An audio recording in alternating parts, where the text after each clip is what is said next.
अरे भाई कैसे दिए गोलगप्पे? 50 रुपए की प्लेट है। और एक प्लेट में कितने गोलगप्पे? 6 गोलगप्पे होंगे। और कितने? अरे बाप रे बाप, 50 के 6 गोलगप्पे, इतने महंगे। तभी सोचूं तुम्हारी दुकान में भीड़ क्यों नहीं है।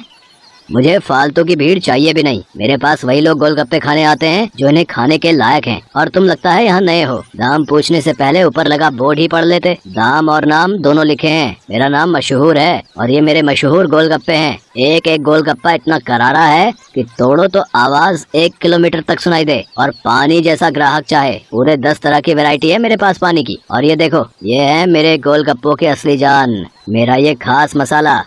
हाँ हाँ, ये सब तो ठीक है, पर फिर भी 50 रुपए वाकई बहुत ज्यादा है। दाम तो यही है और यही रहेगा। अब तुम देख लो कि तुम मेरे गोलगप्पे खाने के लायक हो या नहीं।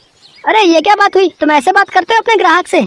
नहीं, ग्राहक से तो नहीं, पर जो फालतू मेरा वक्त बर्बाद करे उससे मैं ऐसे ही पेश आता हूँ। चलो अब आगे बढ़ो और कोई सस्ता गोलगप्पे का ठेला ढूंढो। मशहूर ऐसा ही था। ये बात तो 100% सच थी कि वो गोलगप्पे बहुत ही अच्छे बनाता था, लेकिन इस बात पर उसे घमंड भी बहुत था। मशहूर का मानना था कि उसके पास हुनर और किस्मत दोनों का साथ है, इसीलिए उसे पूरा यकीन था कि उसका काम कभी मंदा पड़ ही नहीं सकता। और वास्तव में ऐसा हो भी रहा था। मशहूर के पास भले ही ग्राहक कम थे, लेकिन उनसे ही वो अच्छा खासा मुनाफा कमा लेता था। फिर कुछ दिनों के बाद, हाँ भाई लाओ जरा गोलगप्पे तो लगाना। अरे तुम फिर से आ गए। रेट कम नहीं होंगे, पहले ही बता रहा हूँ। हाँ हाँ, मैं तुमसे कम करने को कह भी नहीं रहा हूँ। ऐसा करो, सिर्फ मुझे नहीं, इन सबको भी गोलगप्पे खिलाओ और इन सबके पैसे मैं दूंगा। हैं, पगला गए हो क्या? अब ऐसा करो, पहले पैसे रखो मेरे सामने, फिर बात करना। तुम भी ना बड़े शक्की हो। ये लो, ये रखे तुम्हारे पैसे। इतना कहकर सूरज ने पूरे 2000 रुपए मशहूर के सामने रख दिए। सूरज अपने साथ जिन लोगों को लेकर आया था वो देखने में ही गरीब लग रहे थे। मशहूर ने सभी को गोलगप्पे खिलाए, जिसके पैसे सूरज नहीं दिए। फिर सबके जाने के बाद, क्या बात है भाई, कोई लॉटरी वॉटरी लग गई है क्या? अभी तो नहीं लगी, पर जल्दी लगने वाली है। क्या मतलब? तुम्हें कैसे पता कि लॉटरी लगने वाली है तुम्हारी? क्योंकि निरंजन बाबा ने मुझसे ऐसा कहा है। वो बहुत ही बड़े सिद्ध बाबा है। उन्होंने मुझसे कहा है कि मैं जितने लोगों का पेट भरूंगा, वो भी बिना उनसे कुछ लिए, मेरी लॉटरी लगने के उतने ही चांसेस बढ़ जाएंगे। तुम भी निरे उल्लू हो भाई, हैं? बाबा जी ने तुम्हें गरीबों को खाना खिलाकर कुछ भला काम करने को कहा होगा। जितने पैसे तुमने मेरे गोलगप्पे खिलाने में खर्च किए, उतने में तो तुम पूरा भंडारा कर सकते थे। मैं जानता हूँ, पर मुझे इन लोगों को कुछ ऐसा खिलाना था जो इनके बस के बाहर हो। खाना तो कोई ना कोई इन्हें खिलाई देता होगा, पर तुम्हारे गोलगप्पे वो इनके नसीब में कहाँ से आते। और बाबा जी ने मुझसे यही तो कहा था कि जाकर किसी का नसीब बदलो, तो मैंने बदल दिया। अब देखना, मेरी लॉटरी जरूर लग जाएगी। मशहूर और सूरज बात कर ही रहे थे कि तभी सूरज का फोन बजने लगा। हेलो, हाँ भाई, क्या क्या तू सच बोल रहा है? सच में? वाह वाह वाह भाई, मजा आ गया भाई, मजा आ गया। तो वही रुक, मैं बस वहीं आ रहा हूँ, वहीं आ रहा हूँ। अरे अरे, क्या हो गया? कहाँ भागे जा रहे हो? मेरी लॉटरी लग गई भाई, वो भी पूरे 10 लाख की। शुक्रिया भाई, शुक्रिया यार, बहुत शुक्रिया यार। सच में तुम्हारे गोलगप्पों की वजह से ये सब हो पाया। अच्छा अब मैं चलता हूँ, मैं फिर आऊंगा और अगली बार और ज्यादा लोगों को लेकर आऊंगा। तुम तैयार है ना?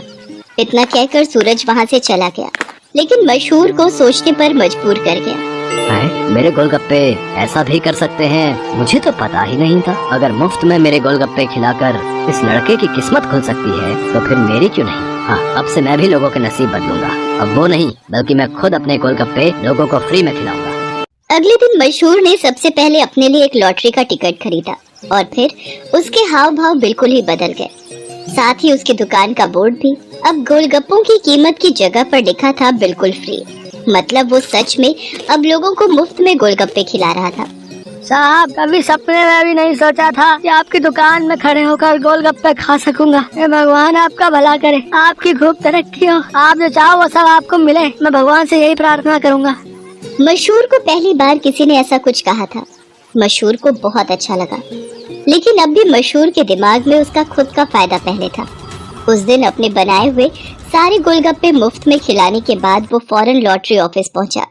मशहूर चंद, हाँ मुबारक हो, आपको इनाम मिला है पूरे 10,000 का। क्या सिर्फ 10,000? और पहला इनाम तो 10 लाख का था।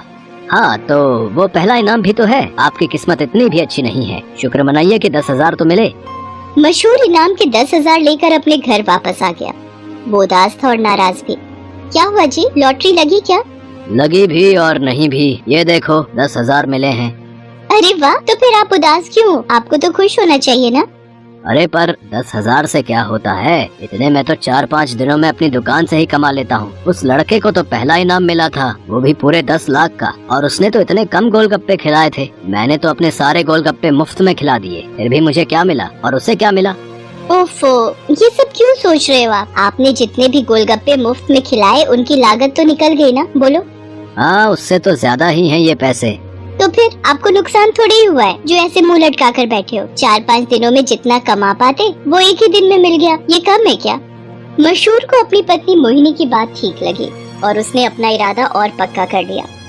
उसने आगे भी लोगों को फ्री गोलगप्पे खिलाना जारी रखा और हर रोज लॉटरी का टिकट खरीदना भी, कभी कम तो कभी ज्यादा, लेकिन हर रोज मशहूर का कुछ न कुछ इनाम जरूर निकलता था, जिससे मशहूर का हौसला और भी मजबूत होने लगा।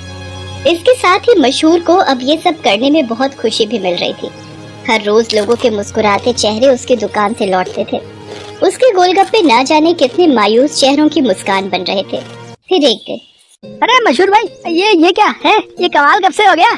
बस तुम्हारे जाने के बाद से ही। लेकिन माफ करना भाई, अब तुम फ्री में गोलगप्पे नहीं खिला पाओगे किसी को, क्योंकि ये काम अब मैं करता हूँ और लॉटरी भी मेरी ही लगती है। हाँ, तुम्हारे जितना बड़ा इनाम तो नहीं लगा अब तक, पर मुझे उम्मीद है कि कभी न कभी वो कमाल भी हो ही जाएगा।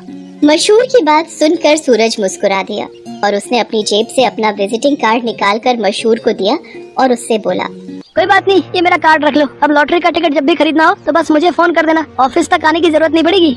सूरज के विजिटिंग कार्ड पर उसी लॉटरी ऑफिस का पता लिखा था जहां से मशहूर हर रोज लॉटरी के टिकट खरीदता था। असल में वो ऑफिस सूरज का ही था और उसी की वजह से हर रोज मशहूर का कोई न कोई इनाम जरूर निकल रहा था। कार्ड देखते ही मशहूर सारी बात समझ गया। उसने सूरज के सामने हाथ जोड़ते हुए कहा, मैं ये बिल्कुल नहीं पूछूंगा कि तुमने ये सब क्यों किया, क्योंकि शायद मैं जानता हूँ। बहुत बहुत शुक्रिया भाई, मुझे ये एहसास कराने के लिए कि ज्यादा पैसे कमाने से जरूरी है दुआएं कमाना, लोगों को खुशियाँ बांटना, जो मेरे गोलगप्पे बहुत आसानी से कर सकते हैं। इसके बाद मशहूर ने कभी लॉटरी का टिकट नहीं खरीदा, बल्कि वो फिर से अपने गोलगप्पे बेचने लगा। लेकिन उसके गोलगप्पों का दाम पहले से बहुत कम था, जिसकी वजह से अब हर कोई उसके स्वादिष्ट गोलगप्पों का मजा ले पा रहा था। अब भले ही मशहूर के गोलगप्पे थोड़े सस्ते थे, लेकिन ग्राहक पहले से कहीं ज्यादा थे, मतलब मुनाफा भी पहले से ज्यादा ही था। इसके साथ ही मशहूर ने फ्री गोलगप्पे खिलाना भी नहीं छोड़ा। आखिर के 10-20 गोलगप्पे वो जरूर गरीबों को मुफ्त में खिलाता था, क्योंकि अब उसे गोलगप्पों के साथ साथ खुशियां बांटने की भी आदत जो हो गई थी।